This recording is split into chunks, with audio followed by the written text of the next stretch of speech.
আসসালামু আলাইকুম। ফারজানা ব্লিস রান্না করে আপনাদের সবাইকে স্বাগতম।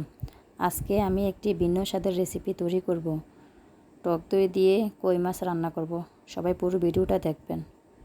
আমি একটা টমেটো, 2টা রসুন, 2টা পেঁয়াজ, 5-6টা কাঁচামরিচ আর সরিষা নিয়ে নিছি। এখন আমি এগুলা শিলপাটে বেটে নেব। পেঁয়াজ আলাদা বেটে নেব। আমার পেঁয়াজ বেটে নেওয়া হয়ে গেছে। এখন আমি সব মশলা একসাথে বাটবো। কাঁচামরিচ, রসুন, টমেটো, সরিষা একসাথে করে শিলপাটায় বেটে নেব। আমার বেটে নেওয়া হয়ে গেছে। এখন আমি 4টা কই মাছ ধুয়ে পরিষ্কার করে মাঝখান দিয়ে হালকা করে কেটে নিয়েছি, যেন ভাজলে মশলাগুলো ভিতরে পোষায়। এখন আমি লবণ দিয়ে কই মাছগুলো ভাজবো। সাথে আমি হলুদ মরিচ কোনো কিছু দিব না, কারণ আমি আজকে টক দই দিয়ে রান্না করব, যেন কালারটা অনেক সুন্দর আসে, খেতে অনেক ভালো লাগে। আমার মেখে নেওয়া হয়ে গেছে। এখন একটি চুলায় কড়াই বসিয়ে পরিমাণ মতো তেল দিয়ে দিব। মাছ এখন দিয়ে দেব। তেল গরম হয়ে গেছে।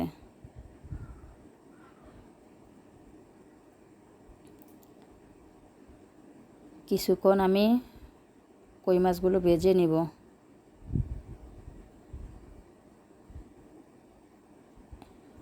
এক পাশ ভেজে নেওয়া হয়ে গেছে। এখন এগুলা উল্টিয়ে দিব।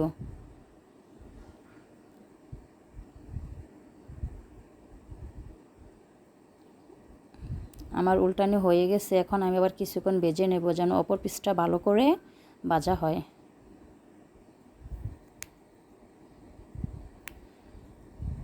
আমার ভাজা হয়ে গেছে। এখন এগুলো আমি একটি প্লেটে তুলে রাখবো।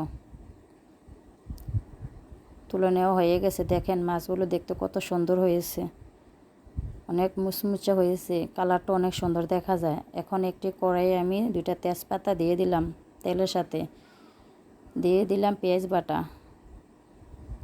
নেড়ে চেড়ে কিছুক্ষণ কষাবো, যতক্ষণ পর্যন্ত পেঁয়াজের কালার বাদামি কালার না হয়। দেখুন বাদামি কালার হয়ে গেছে। এখন আমি বাকি মশলাগুলো একসাথে দিয়ে দেব। দিয়ে কিছুক্ষণ নেড়ে চেড়ে কষাবো।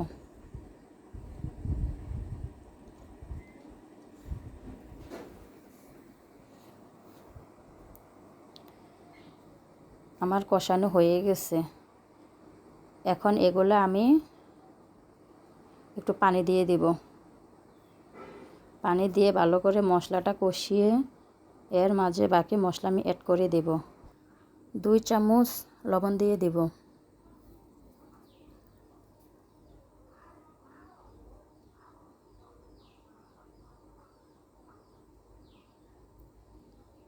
1 চামচ মাছের মশলা দিয়ে দেব। 1 চামচ জিরার গুঁড়া দিয়ে দেব। দিয়ে ভালো করে নেড়ে নিব। এখন ফেটে রাখা টক দইটা দিয়ে দেব। টক দই দেওয়া হয়ে গেছে। এখন ভালো করে নেড়ে চেড়ে কিছুক্ষণ জাল করে নিব।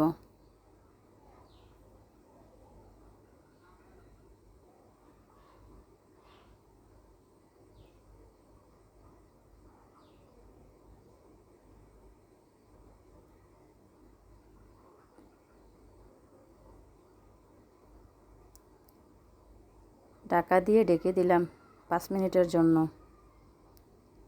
এখন দেখেন মশলাগুলো কষানো হয়ে গেছে, কালারটা অনেক সুন্দর আসছে, মশলাগুলো ভালো করে কষে গেছে। এখন আমি এর মাঝে কুসুম গরম পানি দিয়ে দিলাম।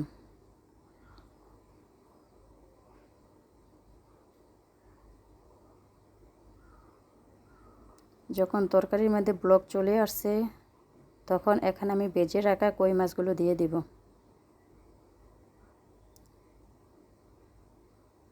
আমার কই মাছ দেওয়া হয়ে গেছে। এখন এখানে আমি আস্তা 4টা কাঁচামরিচ দিয়ে দেব।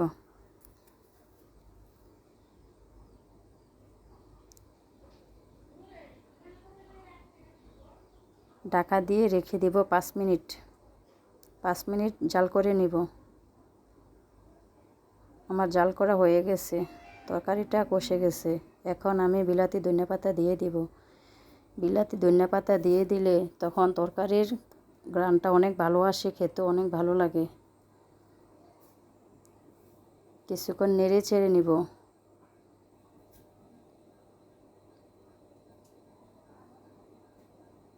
জাল করার জন্য 5 মিনিটের জন্য আবারও ঢেকে রেখে দেব।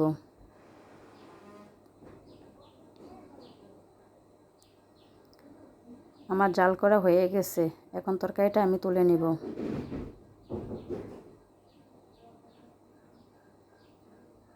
আমি এখন একটা পাত্রে তুলে রাখব।